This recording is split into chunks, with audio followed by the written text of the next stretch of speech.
I find it increasingly harder to motivate myself to speak out about a topic that I'm publicly ashamed to admit that I'm into. Payday is not something that exists much in the public conscience anymore. In fact, anytime the game is brought up, people will instead talk about how hard Starbreeze fumbled the bag with Payday 3 and how good Payday 2 used to be before that moment in time. Or the other moment in time. Or before they added microtransactions. And anytime a new DLC comes out, I want to put something new to the table.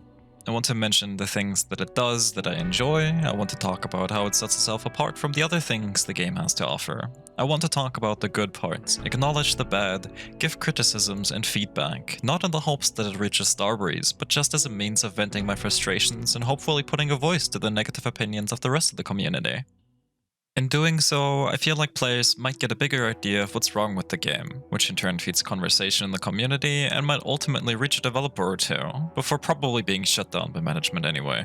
I am not a Payday tuber, even if it becomes increasingly difficult to deny that. I don't try to compete with the rest of them, because I don't see a point in doing so. Instead, I want to talk about the things that they don't. That's difficult because they're usually always one day ahead of the curve. The benefits of being in the partner program, I guess. So now, I sit here, a couple of weeks late, with enough time in Shopping Spree to give a well-structured critique. On top of that, I can also now finally touch upon Skills 2.0 again, with its additional balancing changes that came with the most recent patches. But before I do that, I want to talk about more pressing matters, such as pressing the subscribe button and liking this video. I also want to talk about the layoffs, equally as important, I know. I can't begin to explain how depressing the state of the entire industry is. I made a joke in my The Neverending Payday Problem video, where I depicted a dumpster on fire with the caption of, basically the entire gaming industry right now. And somehow, after that video, it got worse. So much worse. So many people losing their jobs left and right, studios being shut down, deadlines getting tighter and tighter, developers being forced to use suboptimal tools to shit out half-baked products in time, just to appease publishers and secure their jobs for the foreseeable future. It's absolutely mind-numbing to follow the news and just see people being treated like disposable tools more than anything else.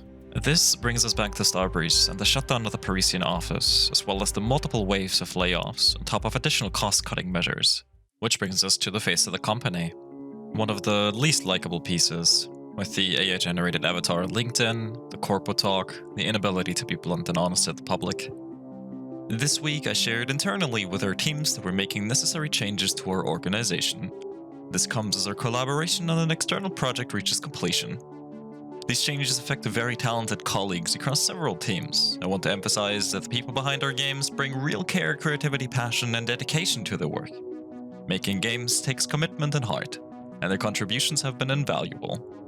Our development plans for Payday remain unchanged, and we will continue to build and expand the franchise. I am thankful for the passion of our players and community, and we will keep working to deliver great heisting experiences in the years ahead. Our focus as a team now is to support those affected through this transition. We are deeply grateful for everything they've contributed to Starbreeze and to our players. The talent here is exceptional. If you are recruiting right now, please reach out to me directly and I'll make the right connection. That is not who the players look up to, obviously. Instead, they look up to the community moderators, the faces that represent the company and talk directly to the players. On stream, in their discords, on the forums. Howa joined Starbreeze not too long ago, and from her first appearance on the official Starbreeze stream, pretty much the entire community fell in love with her. She was a much needed breath of fresh air. A lot more direct, a lot more natural, and someone that a lot of people felt could have been a turning point for this game. But then again, these same people consider a hotfix that doesn't get delayed to be a turning point.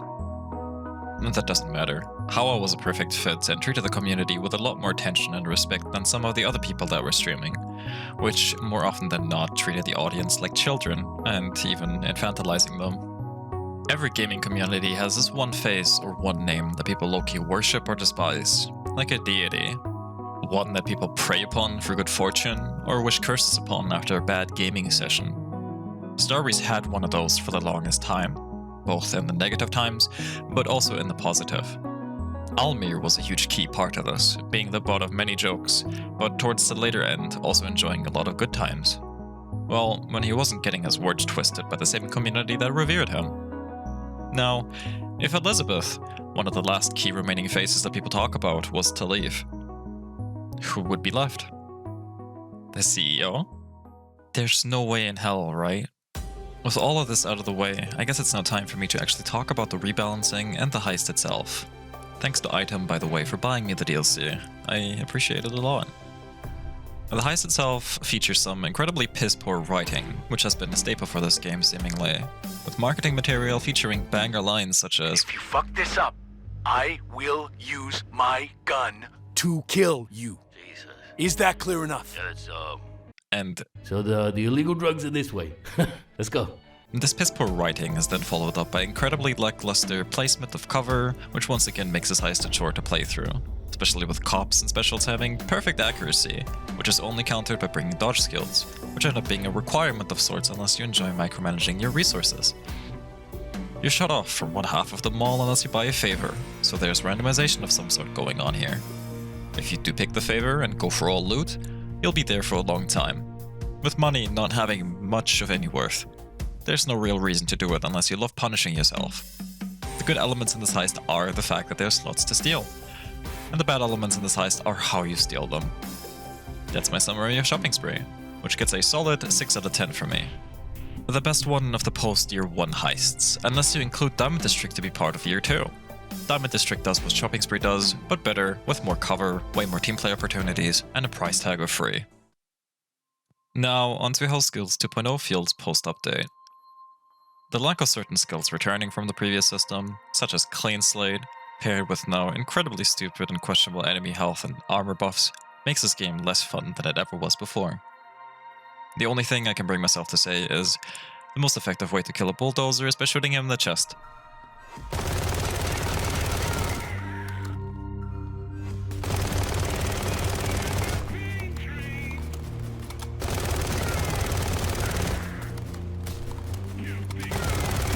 This goes for all but 2 weapon classes, assault rifles and snipers.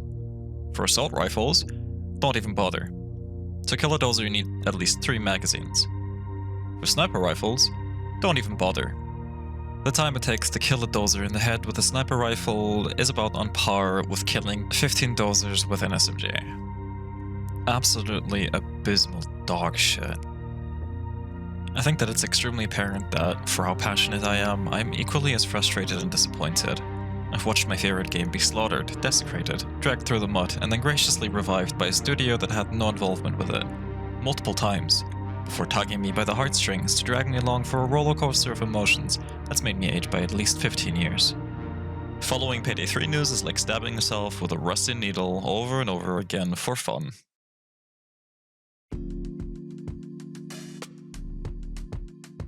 Alright, let's take a little tour through the Starbreeze merch website.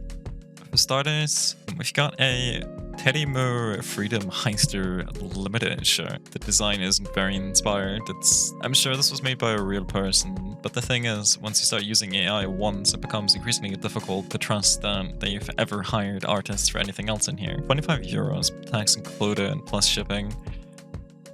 Or a black t-shirt with a print on it is, I've seen worse, but yeah, I don't know. Perfect for fans of Payday 2 or Payday 3, because Teddy Moore didn't exist in the first game. Natural born heister. Ah yeah, let's look at the hoodie. 60 euros, limited edition hoodie. This black graphic tee features a design inspired from the new Payday 3 Shopping Spree Heist DLC, perfect for fans of Payday 2 and Payday 3. Why would you make merchandise for a heist that just now came out and basically has zero relevance? Something like a Party Powder no one plays anymore. What are the chances people are going to be playing Shopping Spree in a couple months' time? Probably more likely in comparison to Party Powder, but I don't know why I would buy merchandise for DLC. Especially one that's just one heist. Let's look at all Payday merchandise, and we've got a Payday 3 Hotline Miami gaming mat. That one, for a couple people, allegedly, supposedly, still hasn't shipped. I haven't seen any videos on Twitter either from people showing off how cool they are. So it's kind of difficult for me to assume that these are real. Not to say that these are AI generated, but more, I have a feeling they haven't made these yet. The non-slip rubber base ensures your mousepad stays steady during the most intense heists. This writing is also definitely something. If you look at this shirt, the Payday Wankers shirt, it's just such a bad design of a simple print, and it's 25 euros plus shipping. Wait, featuring the iconic bulldozer mask and his famous insult, this Payday bulldozer t-shirt is perfect for fans of the game. So after that, we go to the Payday Praying Hands t-shirt. Prepare for your next heist with the official Payday Praying Hands t-shirt. This iconic piece of Payday 2 apparel features the classic praying hands with money graphic, a must-have for any dedicated heister. It's just, again, it just feels like this is an AI-generated website. It doesn't really scream official.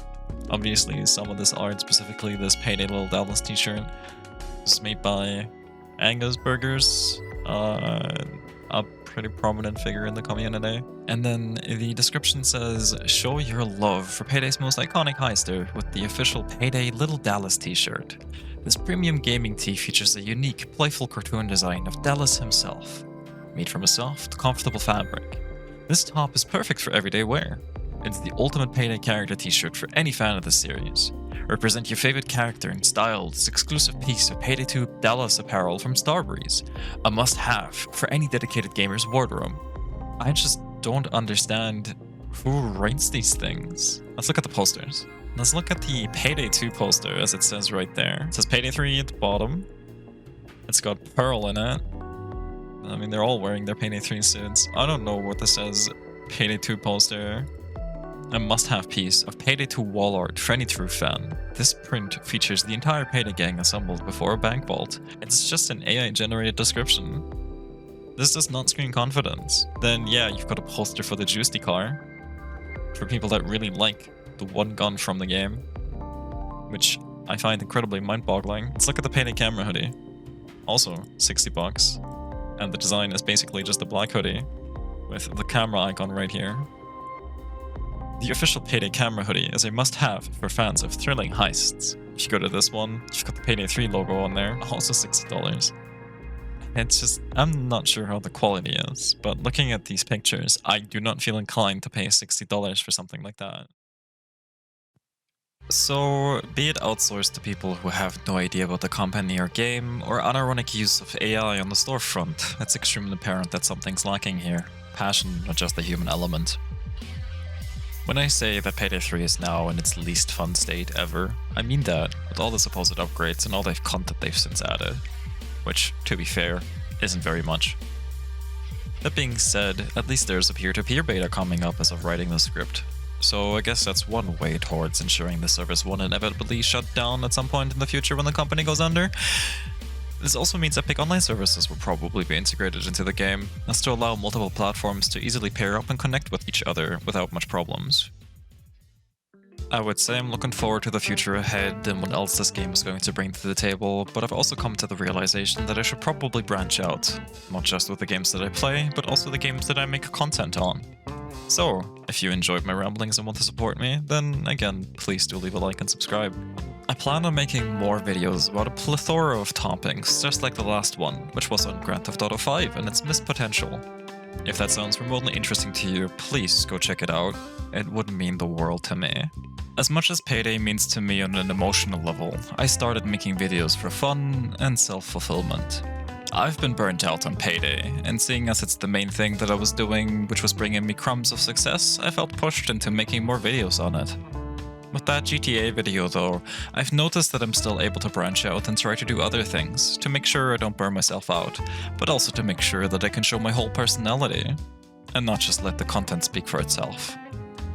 I hope that you enjoy my videos, and I hope you enjoyed this one, especially with the impromptu merch store voyage. Until next time, make sure to take care of yourself and, most importantly, stay floral.